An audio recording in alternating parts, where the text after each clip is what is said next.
व्यवस्थापन गरिएको तर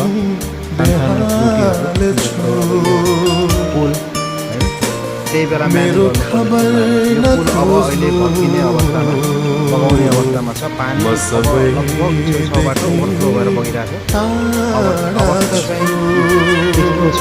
हामीले होइन हाम्रो डिजाइनिङ प्लानिङ हामीले जुन विकास निर्माणका काम भएको महानगरपालिकालाई एउटा मोडलको रूपमा डेभलप गर्ने जुन ठुलो कुरा गरियो, हल्लाखल्ला गरियो, तर अब हाम्रा धेरै वडाहरू छन्।